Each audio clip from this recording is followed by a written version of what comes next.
Bienvenue sur le podcast de Joyce Meyer. Nous sommes heureux de vous retrouver. Chaque jour, des encouragements pour recharger vos batteries, vous inspirer et vivre une vie épanouie.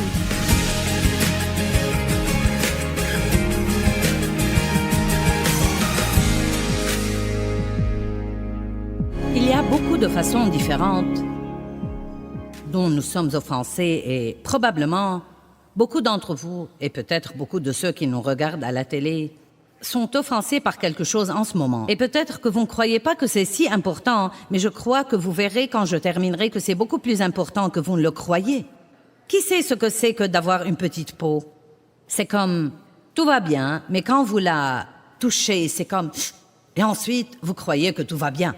Vous vous demandez comment quelque chose d'aussi petit peut faire si mal. Eh bien, je crois que l'offense est comme une petite peau spirituelle. Je crois que c'est comme avoir une petite peau dans votre esprit où il y a cette petite irritation-là, cette petite chose qui vous embête et continuez à penser « Oh, ça n'a pas d'importance du tout ». Mais vous savez, c'est les petits renards qui ravagent les vignes. Et Dieu ne veut pas que nous soyons offensés. Nous pouvons nous offenser des gens. Nous pouvons nous offenser de Dieu. Nous allons en parler un peu ce week-end. Vous savez, il y a des gens ils aiment Dieu, ils croient en Dieu, ils vont à l'église, mais la vérité est qu'ils sont un petit peu vexés, un petit peu embêtés parce que Dieu n'a pas exaucé leurs prières. Leur vie n'a pas pris la tournure qu'elle aurait dû prendre. Dieu les a un peu déçus. Vous savez, il n'y a aucune raison d'être déçu de Dieu parce que Dieu est parfait et tout ce qu'il fait pour nous est juste. C'est nous qui gaffons, et même si votre vie n'a pas pris la tournure qu'elle aurait dû prendre, cela ne veut pas dire que le plan de Dieu n'est pas meilleur que le vôtre si seulement vous lui cédiez. Amen. Et nous pouvons nous offenser de nous-mêmes. Je vais faire tout un enseignement là-dessus pendant que je suis ici. Nous nous offensons du gouvernement. Oui, il en est beaucoup question aujourd'hui, bonté divine. Nous nous offensons parce que nous avons des ennuis dans notre vie. Nous nous offensons des magasins où nous faisons nos courses. Magasins de vêtements, de l'épicerie. Un jeune homme a partagé ceci avec moi l'autre jour et j'ai pensé qu'il ne sait vraiment pas que cela lui fait du mal ou pourrait même poser un problème. Et il a raconté qu'il avait pris sa voiture pour la réparer. Et là où il l'a prise, on a estimé le coût à $3 000 et il a trouvé que c'était cher. Et il l'a donc prise autre part et on l'a réparée pour $1 000. Donc, il doit passer devant ce premier lieu où il est allé 3 fois par jour en allant au travail, en sortant déjeuner, en revenant. Et il a dit, ils m'ont tellement exaspéré. Il a dit, je les ai exclus complètement de ma vie. Et quand je roule par là maintenant, je ne les vois même pas. Et j'ai pensé, à quoi cela servirait-il? Cela ne va pas les obliger à déménager. Le seul à qui ça fera du mal, c'est toi. Car chaque fois que tu roules par là, ta petite peau spirituelle dira « Aïe, ouh, oh !» Et nous ne comprenons même pas ce que c'est. Nous nous offensons du trafic, nous nous offensons des prix élevés. La parole de Dieu peut nous offenser si nous ne voulons pas l'écouter, car nous ne voulons vraiment pas lui obéir. Un pasteur qui prêche sur le don peut nous offenser si nous ne voulons vraiment pas donner. Amen. Matthieu 24, 10, le premier verset. Merci Seigneur pour la parole. Nous aimons ta parole. Amen. Matthieu 24 parle des signes de la fin des temps. Et un des signes de la fin des temps, il dit « Plusieurs seront offensés. Plusieurs seront offensés et commenceront à déserter et à se méfier de celui à qui ils devraient obéir, et ils trébucheront et succomberont. » Laissez-moi vous expliquer ce que signifie trébucher et succomber. Le mot « offense » veut dire, en fait, faire trébucher. Il est aussi traduit d'un mot grec qui est scandalon, qui veut dire la partie du piège où est accroché l'appât qui attire vers lui l'animal pour le capturer. Donc, nous allons le dire comme ça. Satan essaye constamment de nous amener à nous offenser, car si nous mordons à cet appât, non mais Si nous mordons à cet appât et que nous sommes pris à ce piège, il peut causer beaucoup de dégâts dans nos vies. Jésus a été occasion de chute pour plusieurs et la Bible l'appelle un rocher de chute, une pierre qui fait trébucher. Qu'est-ce que cela signifie? J'ai un beau gros rocher ici pour que nous puissions comprendre ça. Maintenant, vous savez, si je me promenais sans faire aucune attention et que puis je trébuche. Si vous tombez et que vous vous faites du mal, cela pourra vous empêcher d'aller plus loin. Et on pourrait dire que tout le long de notre chemin dans la vie, il y a toutes sortes de pierres d'achoppement. Un autre mot qui se traduit offense veut dire une petite pierre. Et s'il n'y avait qu'un tas de petites pierres ici, nous croyons que les petites choses n'ont pas d'importance, mais je crois que si nous n'apprenons pas à être fidèles dans les petites choses, nous ne serons jamais établis sur les grandes choses. Je veux donc que nous fassions attention à ce truc. C'est considéré être un lieu d'achoppement. Vous voyez, nous déraillons, vous croissez en Dieu, vous écoutez la parole de Dieu, vous allez à l'église, vous grandissez, tout est formidable et vous vous fâchez contre quelqu'un. Vous vous fâchez contre le pasteur, vous vous offensez parce qu'on ne vous a pas demandé d'être dans l'équipe de l'adoration ou autre chose. Maintenant, tout d'un coup, vous ne pouvez plus croître, vous ne pouvez plus grandir parce que vous êtes assis furieux quelque part. Et vous savez quoi? Ça ne change rien. La seule chose qui change, c'est vous. Quand serons-nous assez intelligents pour arrêter de faire des choses qui ne servent à rien? Amen? Je sais que ça ne s'applique à aucun de vous. J'ai bien conscience que vous vous êtes rassemblés dans ce bâtiment pour acheter ce CD profond pour quelqu'un d'autre que vous connaissez et qui est comme ça. Hein? Mais puisque vous êtes ici, je vais faire semblant que peut-être quelques-uns d'entre vous en ont besoin. Sinon, je vais le prêcher à moi-même. Dans les derniers jours, l'offense a toujours été là depuis le début des temps. Mais un des signes de la fin des temps est que dans les derniers jours, plusieurs seront offensés. Nous devons donc comprendre qu'il y a une attaque d'offense de l'ennemi plus grande qu'à toute autre époque dans l'histoire.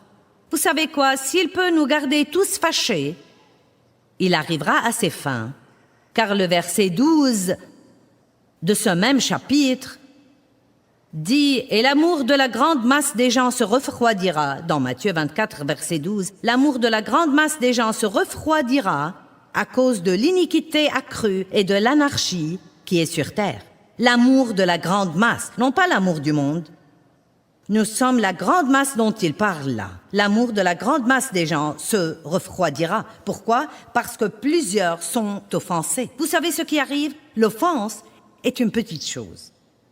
Juste un petit quelque chose qui arrive et vous embête, puis un autre petit quelque chose arrive, puis un autre petit quelque chose arrive, et nous croyons que toutes ces petites choses ne font pas de différence, et donc nous allons à l'église, et nous avons ces petites choses en nous, et nous lisons notre Bible, et nous avons ces petites choses en nous, et nous prions, et nous avons ces petites choses en nous, puis nous voyons peut-être quelqu'un contre qui nous avons une de ces petites choses en nous, et nous allons plutôt de l'autre côté, où nous avons plutôt ce petit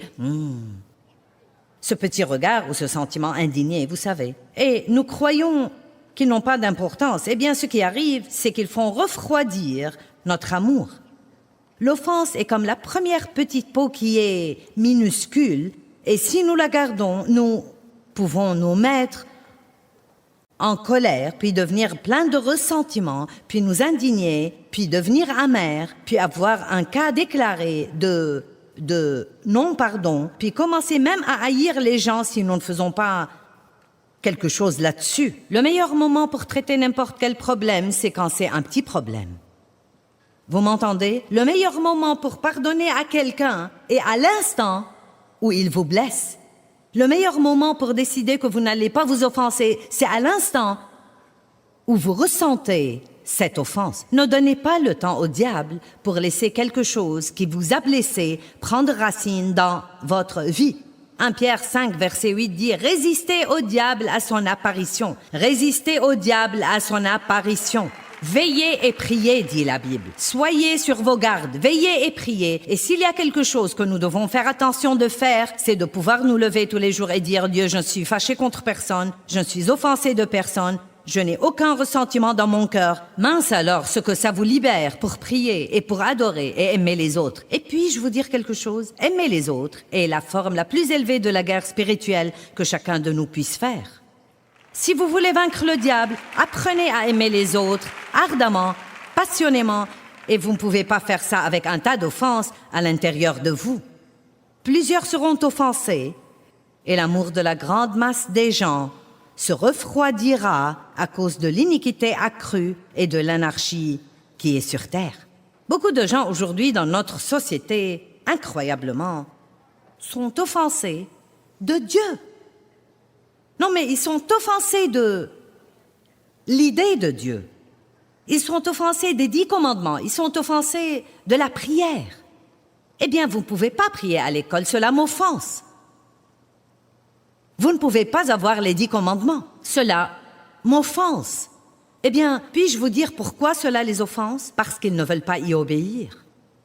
La seule raison pour laquelle quiconque est offensé par Jésus est simplement qu'ils ne veulent pas se soumettre à ce qu'il leur demande de faire. C'est la rébellion qui cause ça. Comment pouvez-vous trouver quelque chose qui ne va pas chez Dieu? Non, mais c'est vraiment comme... C'est de l'ignorance dans sa pire forme. Comment pouvez-vous trouver quelque chose de mauvais chez Dieu? Il n'y a rien de ce qu'il dit ou fait qui ne soit pas bon. Et toute chose, chacune de toutes ces choses que Dieu nous demande de faire ou de ne pas faire, ce n'est pas pour lui, c'est pour nous-mêmes. Il essaye de nous montrer comment faire pour avoir une vie meilleure. Même en vous prêchant tout le week-end, ne vous offensez pas, ce n'est pas pour Dieu. C'est pour vous. C'est pour vous, car moins nous nous offensons dans la vie, plus notre vie sera bonne, plus nous serons vraiment heureux, plus nous aurons la paix et la joie, plus nous aimerons les gens qui nous entourent et moins le diable aura autorité sur nous dans notre vie. Tout ce que Dieu nous demande de faire.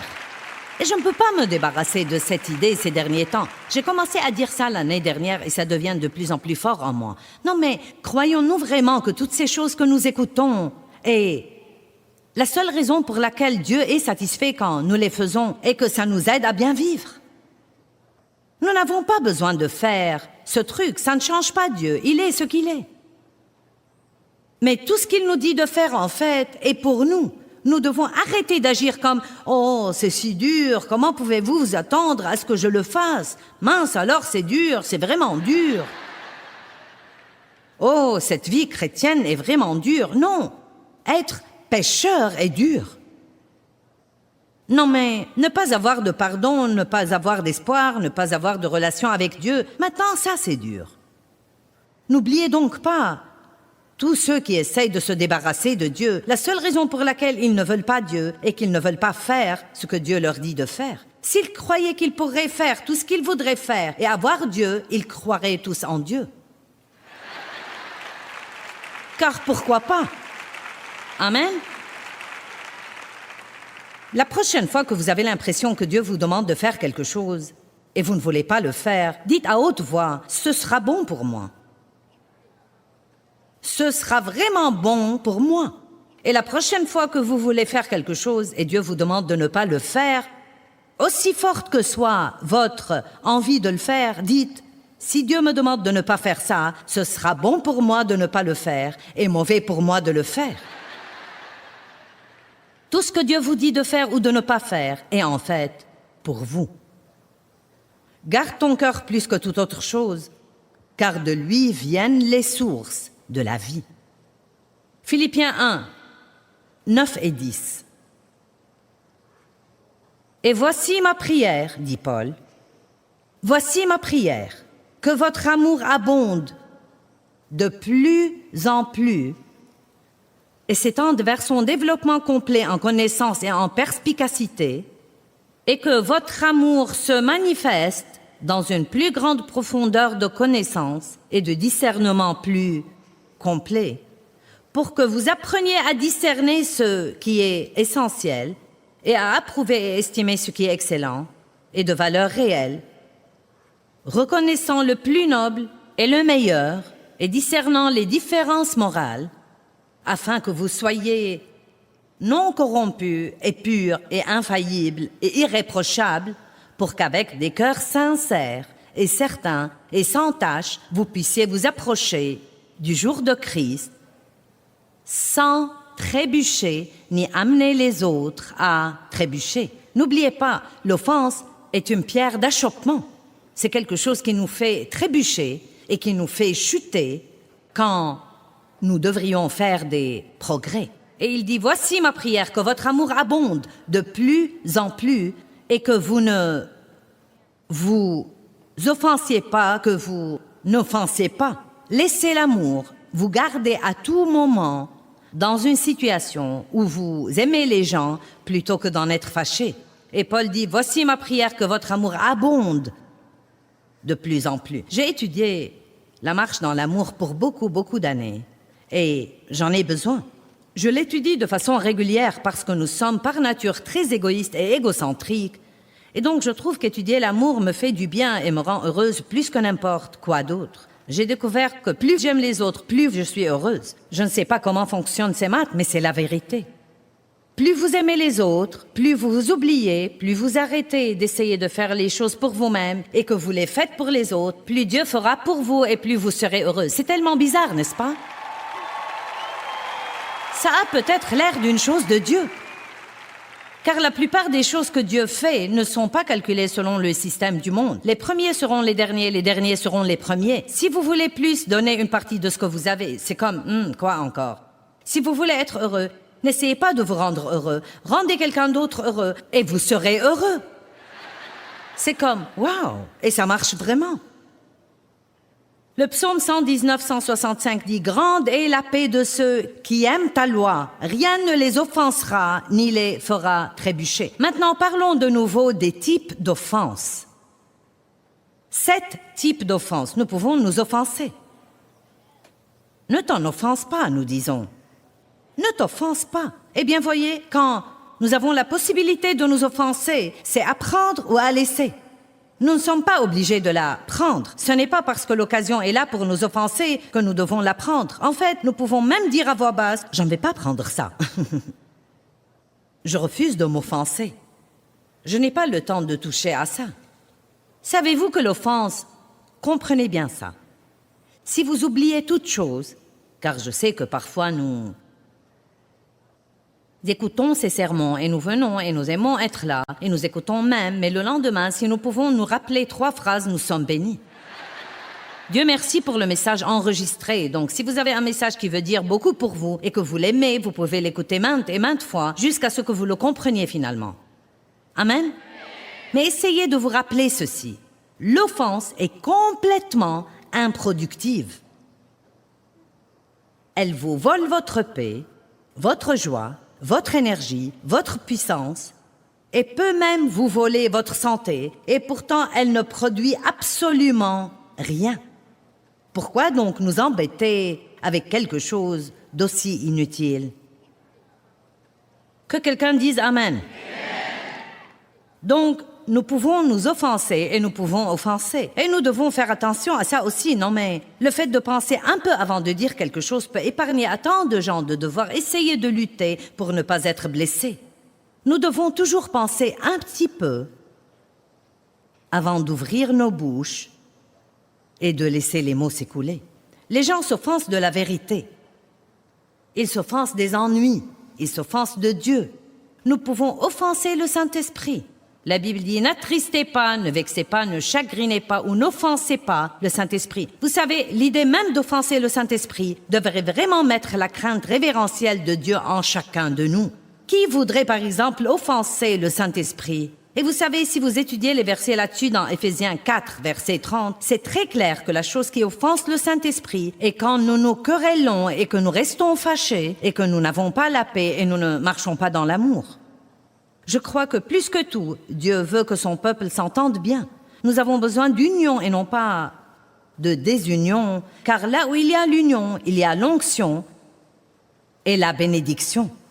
Nous ne parlons pas assez de l'onction dans l'Église et nous avons besoin de l'onction de Dieu. Certains jeunes croyants dans le monde ne savent même pas ce que c'est que l'onction et Christ est loin. L'onction est la puissance et la présence de Dieu. Si je n'avais pas l'onction de Dieu, je ne sais pas ce que je ferais, parce qu'en fait, je ne fais rien de spécial. Je parle beaucoup. Non, mais vraiment beaucoup. les mots qui sortent de ma bouche feraient mieux d'être loin. Et écoutez bien ce que j'ai appris. Je ne peux pas avoir de conflit à la maison. Je ne peux pas porter d'offense dans mon cœur. Je ne peux pas être fâchée et être ointe, et vous non plus.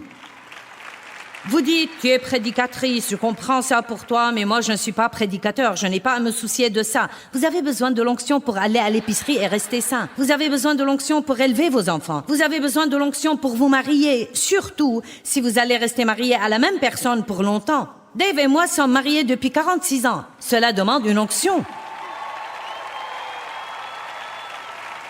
Qui reconnaît que nous avons tous besoin de la présence et de la puissance de Dieu dans nos vies? Maintenant, écoutez ça. Il n'y aura pas d'offense dans le ciel. Matthieu 13, 41 dit « Quand Christ enverra ses anges, ils ramasseront toutes les causes d'offense. Elles n'iront pas au ciel avec vous. » Parlons de l'amour pour quelques minutes. Vous savez, l'offense est comme cette petite peau spirituelle qui nous empêche de vraiment aimer les autres. Et quand nous avons le non-pardon ou...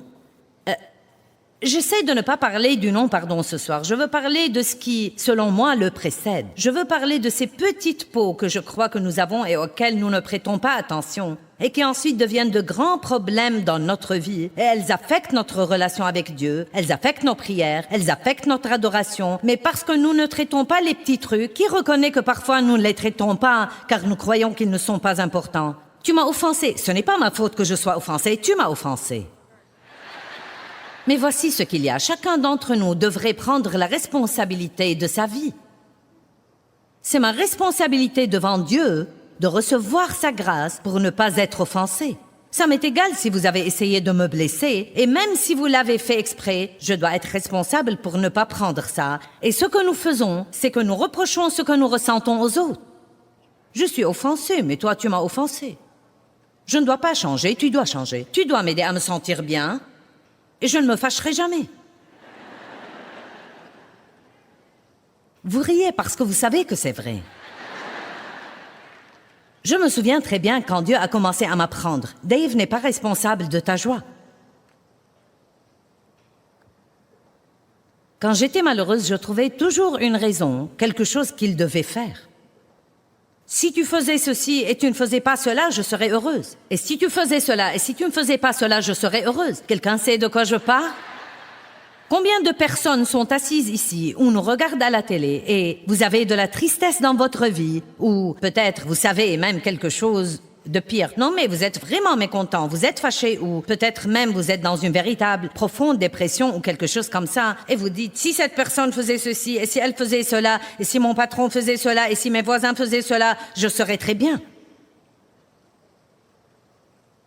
Nous devons apprendre à faire face à des choses dans la vie et toujours rester pieux, car même si cette chose que vous avez maintenant disparaissait, quelque chose d'autre surviendra par après.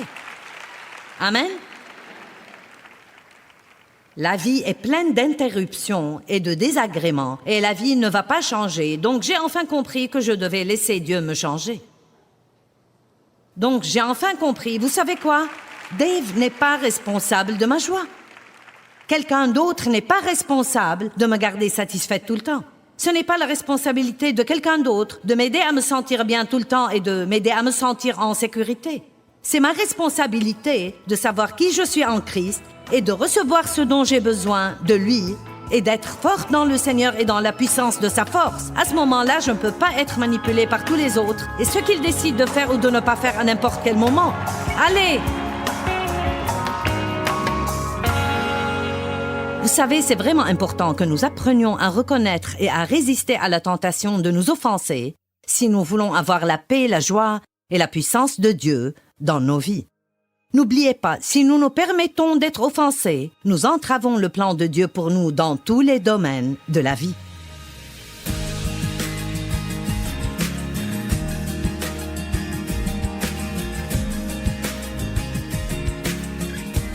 Merci beaucoup d'avoir écouté. Si vous souhaitez faire découvrir les podcasts de Joyce Meyer à vos amis, abonnez-vous à notre chaîne et écrivez-nous un commentaire.